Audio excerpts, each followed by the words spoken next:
Welcome to our continuing series on Rambam's Shemonah Perakim. We are now going to start, B'ezrat Hashem, the 8th and final chapter, and we're going to split this up into parts. Today's going to be part 1, and we want to dedicate this as ever to Elisheva Yael Bat Leah Levi, but additionally we want to dedicate this episode to Binyamin Akiva ben Shlomo. Ruach Hashem Tenachenu B'Gan Eden. Okay, here's Michael. Thank you very much, Rav Mashiach. So this chapter 8 is quite a long chapter. We'll probably have to split it maybe into 2 sections. It basically deals with the natural disposition of man and the concept of freedom of choice, and also the concepts regarding the Hashem's view on freedom of choice, and if it applies or if it doesn't apply to certain people, or rather if it's withdrawn from people. But we'll hear more about that later on. So Rambam starts: אי אפשר שילמד האדם מתחילת עינינו בטבע בעל מעליו ולא בעל חסרון. It is impossible for man to be born endowed by nature from his very birth with either virtue or vice. כמו שאי אפשר שילמד האדם בטבע בעל מלאכה min hamalachot. Just as it is impossible that he should be born skilled by nature in any particular art, aval אפשר שיולד בטבע מוכן למעלה או לחסרון בהיוס פעולתיה יותר קלות עליו מפעולות זולתו. It is possible, however, that through natural causes he may from birth be so constituted as to have a predilection for a particular virtue or vice, so that he will be more readily practice it than any other. והמשל בו כשיהיה אדם מזוגו נוטה אל היושבש ויהיה עצם מוחזק הלכות בו מעט שזה יקל עליו לגרוס או לזכור או להבין לעננים יותר מאיש בהלכה לבנה רב הלכות במוח.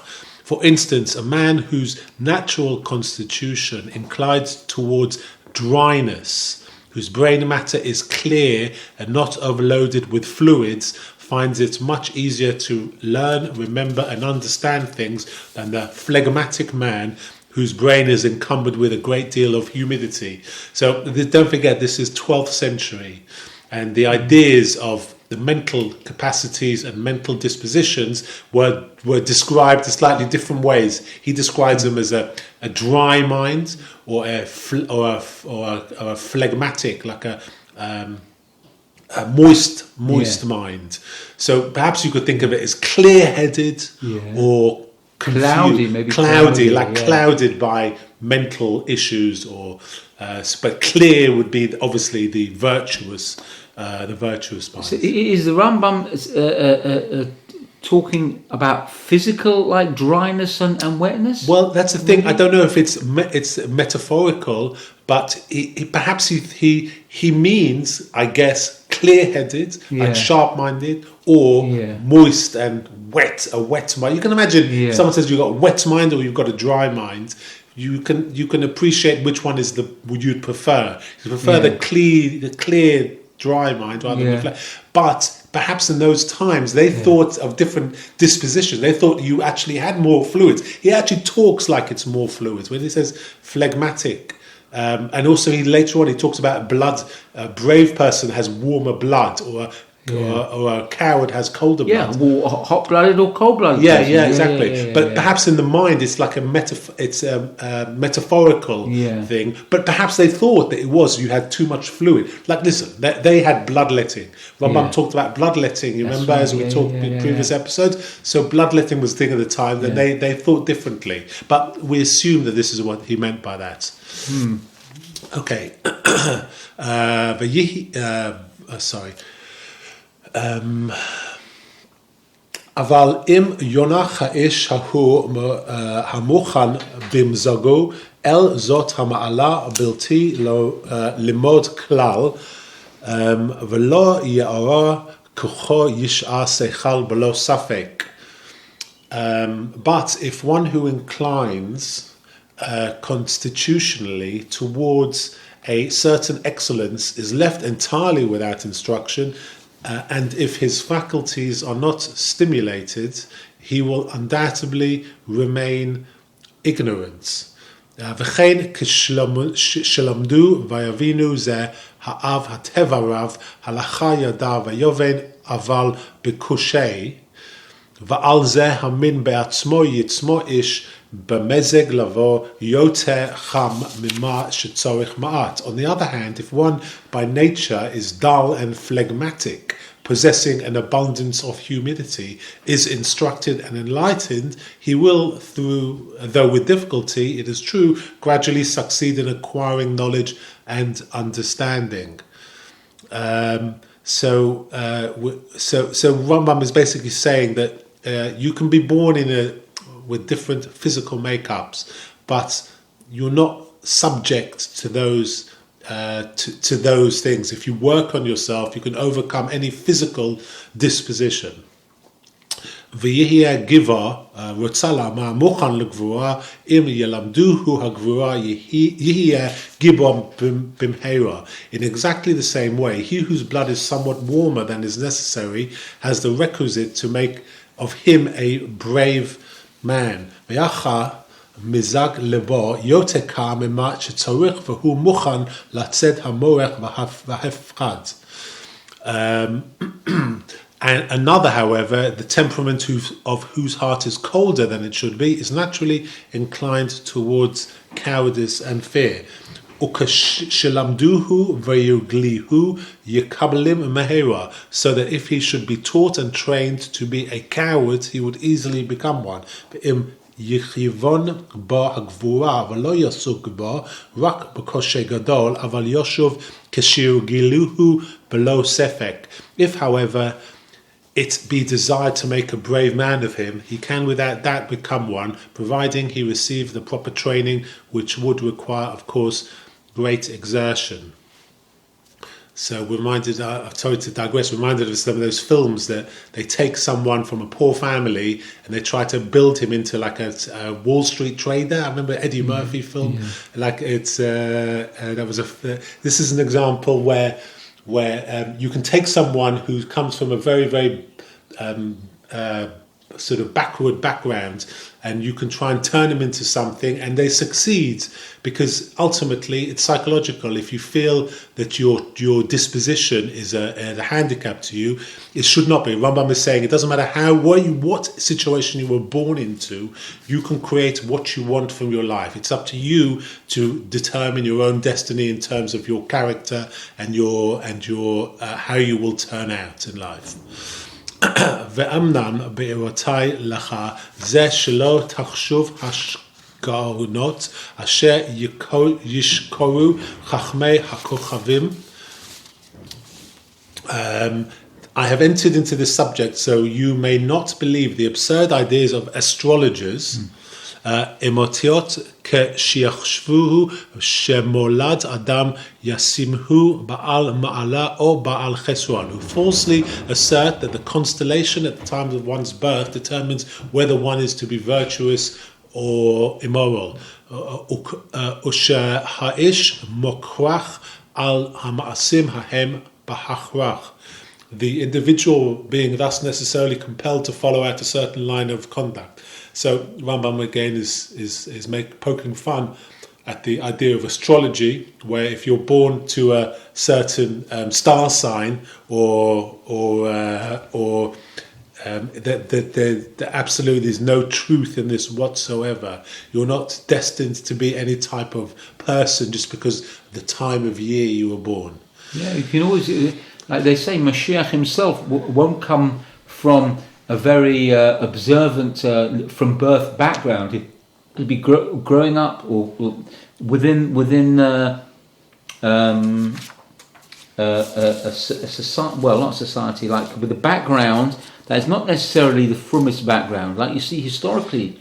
So of course Mashiach will overcome that, and the same thing with us. If whatever we're born into, we have no choice. And we just have to, we can overcome it and make the best of it. Yeah, you can't make excuses to say, that's my That's what I was born. I was born like that. You can't say I'm just like God made me. Because you're not subject to any of the handicaps that perhaps if you're born into a certain type of family or something, you can always develop yourself in a correct way. But you've got to make the effort, obviously. Yes. So Rambam continues. Amnan ani yodea shehadavar hamusakam elav mitzotanu ומפילוסופי יוון, כמו שאמתוהו טענות האמת שפועלות האדם כולם מסורות לו. We, on the contrary, are convinced that our law agrees with the Greek philosophy, which substantiates with convincing proofs the contention that man's conduct is entirely in his own hands. אין מוכרח עליו בהם ולא מביא אותו זולת עצמו כלל יתהו לצד מעלה או לצד חסרון, that no compulsion is exerted and that no external influence is brought to bear upon him that constrains him to be either virtuous or immoral. אלא אם יהיה הקנה מזגית לבד, כמו שראינו שכולו בעניין או יכבד, except inasmuch as according to what we have said above, he may be by nature so constituted as to find it easy or hard, as the case may be, to do a certain thing. Aval she'etchayev or yihya namna ein ze klal. But that he must necessarily do or refrain from doing a certain thing is absolutely untrue. And Rambam continues.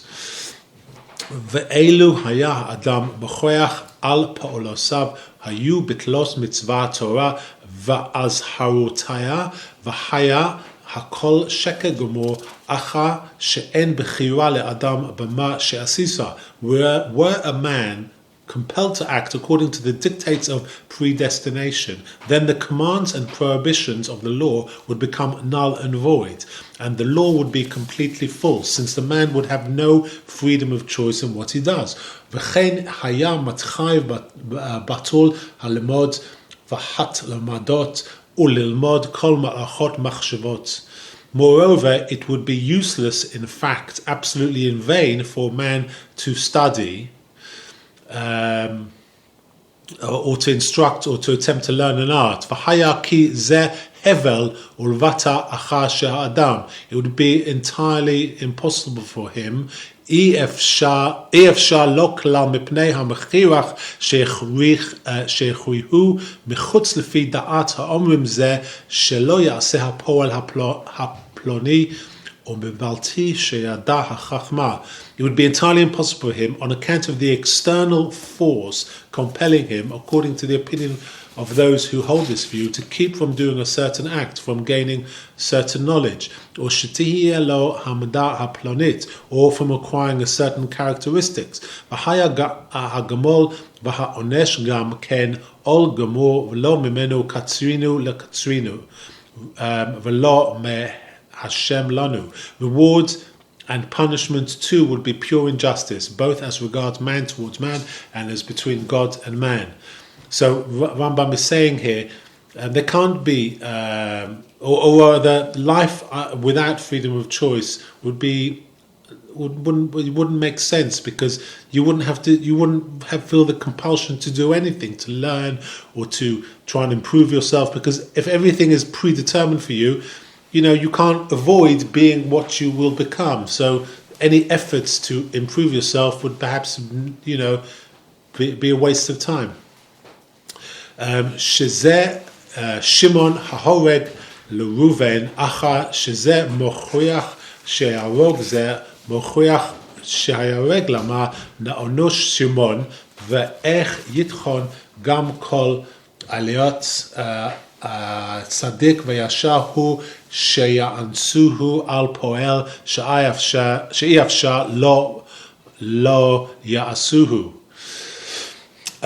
Suppose under certain conditions that Shimon should kill Reuven. Why should the former be punished, seeing that he was constrained to do the killing and Reuven was predestined to be slain?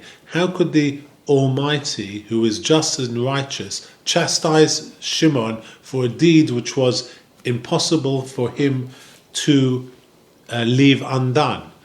ואפילו השתדל שלא יעשוהו לא היה כלל.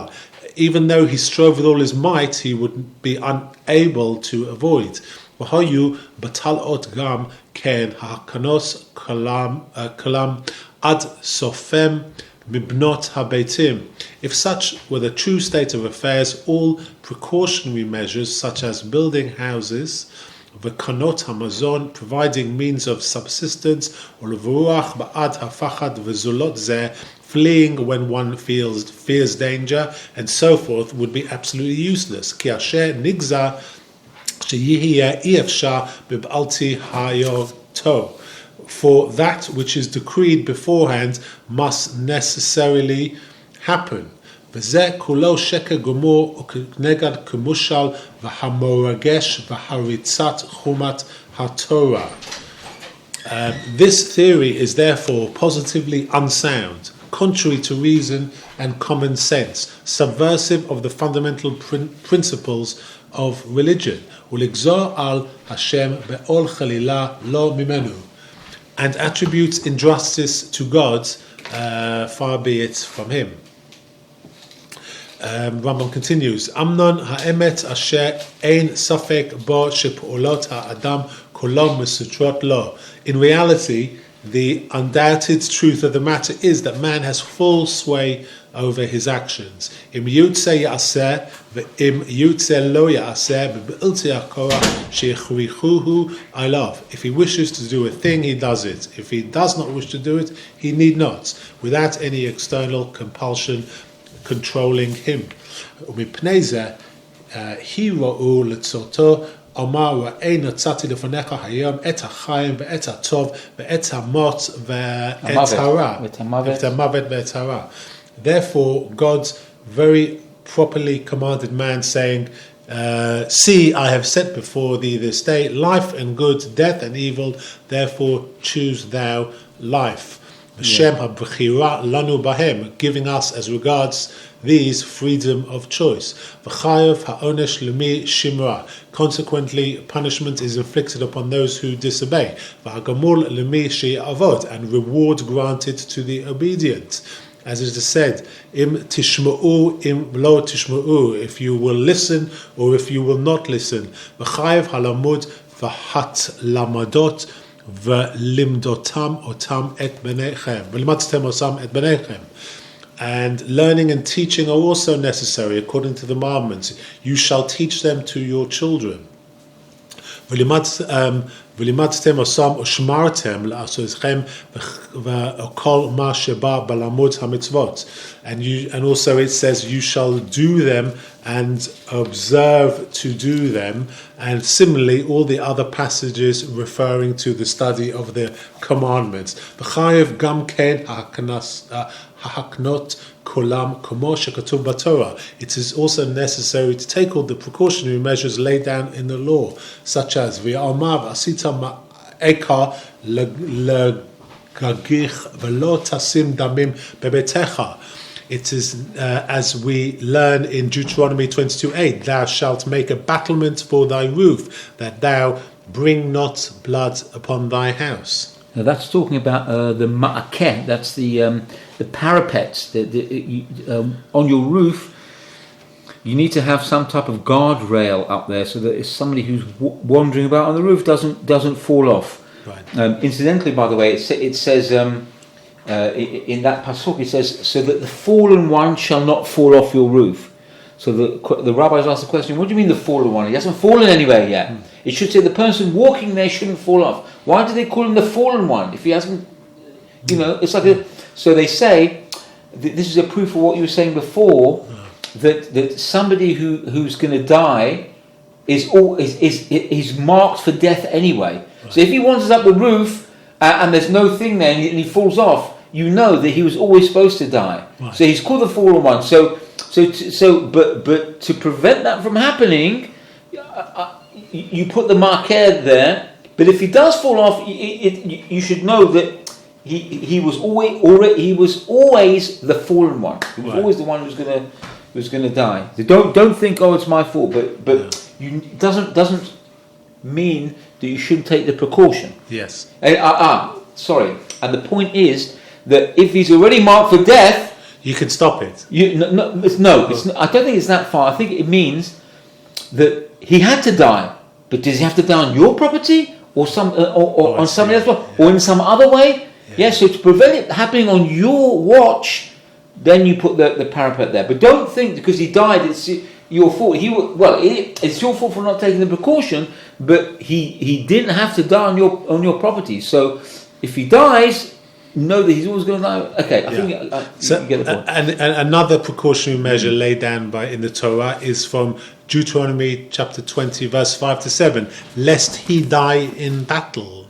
Ah, right. So that's talking about the different types of exemptions from war. So when there's it's in Parashat Shoftim. In wartime, there are exemptions to somebody who built a new house and he hasn't done like a Chanukah Bayit yet. He hasn't inaugurated it yet. There's somebody who's for that person, if he goes into battle and he dies, then his house will not be inaugurated by him. Somebody else will inaugurate his house.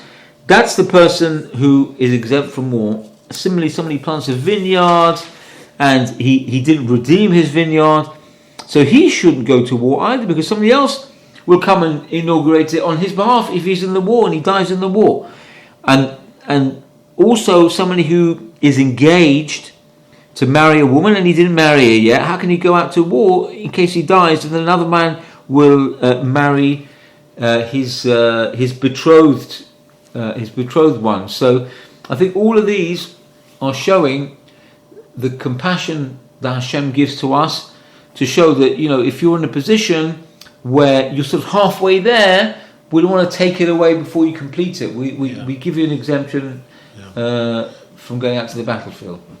And another example, if you can elucidate, Exodus 22 verse 26, B'mei yishkav, wherein shall he sleep? Ah, yes, 22 verse 26. 26. I think that's talking about when you here. Let's have a look. When you have you take a pikadon, like a deposit from somebody. Let's look at verse 26. Here. So if somebody owes you money and the only collateral that he can give you is his shirt or his sheet, like a quilt, some type of blanket, then it's like you're taking away the man's bare essentials. So it's that the phrase, take the shirt off a man's back, that may be due to you. Maybe you take it from him as a deposit, as collateral, but at the end of the day, you're leaving him with a bare back, or you're leaving him without a blanket. So if you take such an object as a deposit, then you are legally bound by the Torah to give it back to him when he needs it. For example, the blanket. You shouldn't deprive him of something so that when it comes to nighttime, he's going to freeze. Which is why the Pasuk says, "For it alone is his clothing, it is his garment for his skin. In what shall he lie down? What's he going to wear?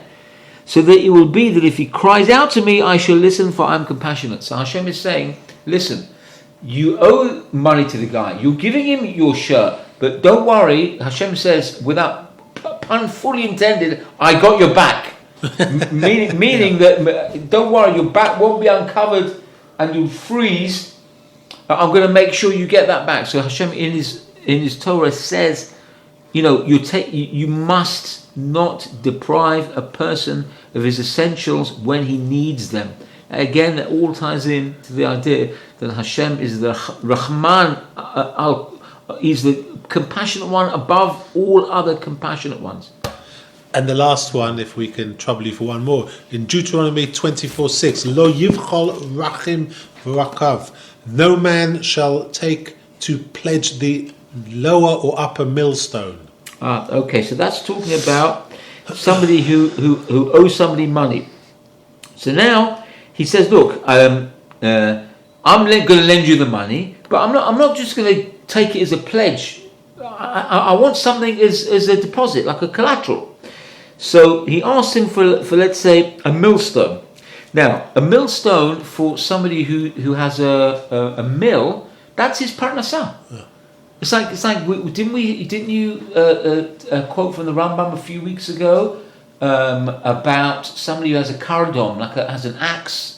Yes, you're not allowed to use a poor man's axe or plough, even though it's been left with you as collateral. You're not allowed to touch it, even though you won't wear it out in any way. It's against the ethics to actually take something that's just been left as a collateral to use it. It's yes, that was one thing the Rambam pointed out. So this shows, because listen, it's his parnasah.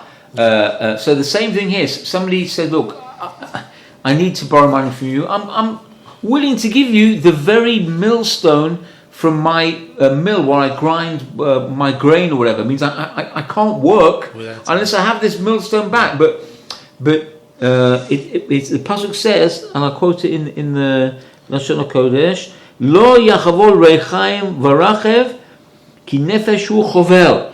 You shall not take an upper or lower millstone as a pledge, for he would be taking a life as a pledge. Right. Why do you call it a life? Just say you're taking away his parnasah. Why do you call it a life? You know why? Because if you take away a person's parnasah, you're taking his life. You're killing him. You're taking his livelihood. Yeah? That's right. You're right. That's very good, actually. Livelihood contains the word life in it. Yes. So you're killing him. You know, I think it's appropriate at this point to say that if you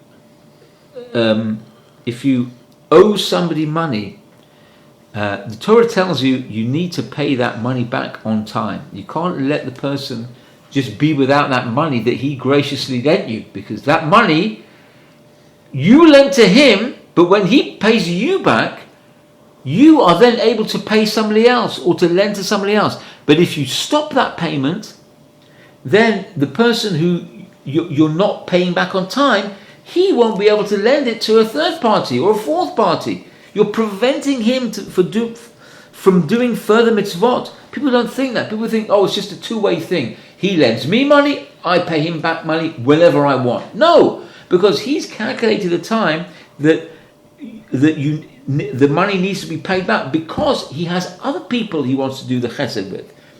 Who are you to come along and stop that process from happening?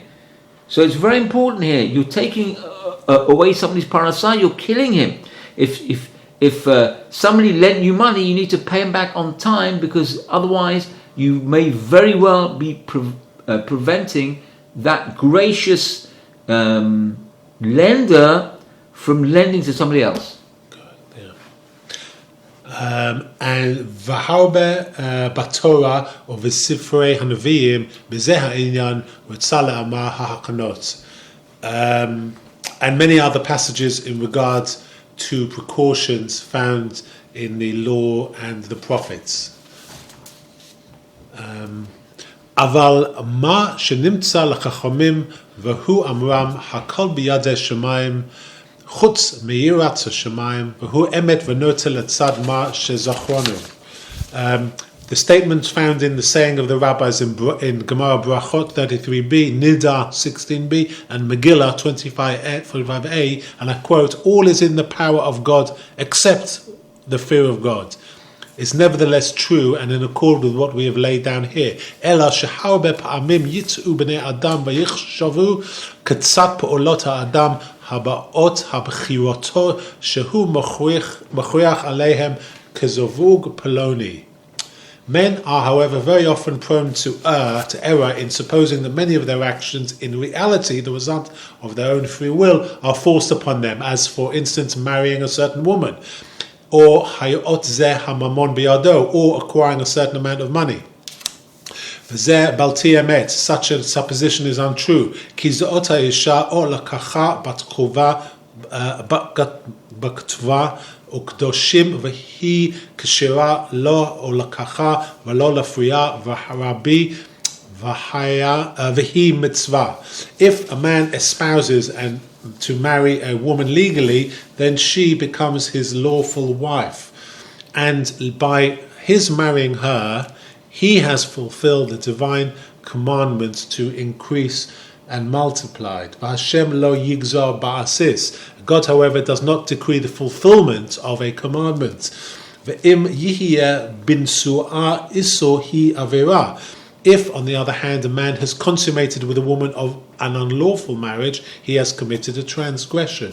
V'Hashem lo yigzor avera. But God does not decree that man should sin in that way. V'chein zeh asher gazel mamon ploni. Again, suppose a man robs another of money, or ginvu, or honeh oto v'kachash bo v'nishva alav l'kashe im na'ama shehashem gaza al zeh shiga zeh hamamon liado o sheyotze miyad zeh ha'acha kvar gaza ha'avera.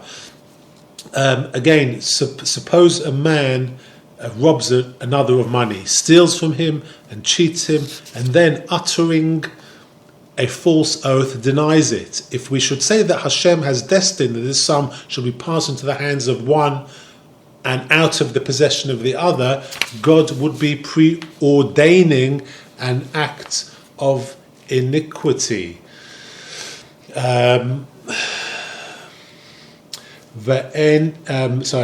kvar barinu Pirkei Hasheni shemitzvot haTorah v'azharata hem pu'olot asher la'adam bahem b'chira sheyasa v'shelo ya'osem. Such, however, is not the case, but rather all of man's actions which are subject to his free will undoubtedly either comply with or transgress Hashem's commandments. For as we have seen in chapter 2, the commandments and prohibitions of the law refer only to those actions with regard to which man has absolute free choice to do or refrain from doing. Moreover,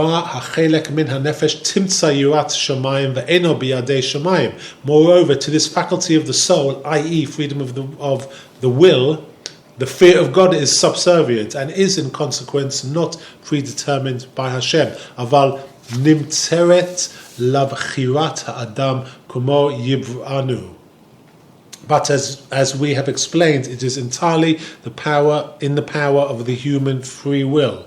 Im kein amram hakol emanam yutzu bo ha'enanim hatva'im asher ein bechira li'adam bahem.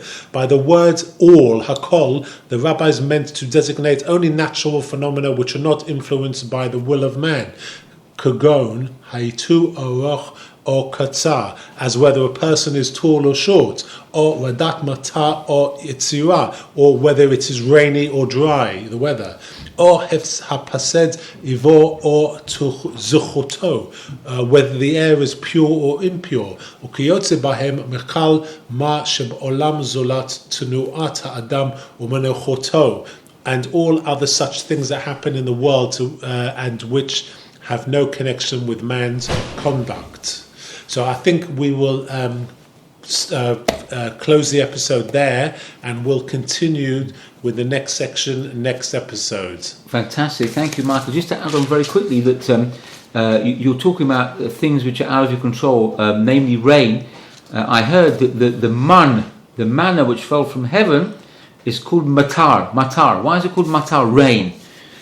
Call it food. Ochel min hashamayim. Why is it called matar? Because the idea about rain is that if you're caught in rain, you can't say, I'm going to change it to be less rain. Or if you're caught in a little bit of rain and you want more rain, you can't change it to be more rain. Rain is completely out of your control. So the same thing with man from the heaven, which is analogous to parnasah. You can't come and say, I'm going to make more or less parnasah. Whatever parnasah you make is fixed min hashamayim.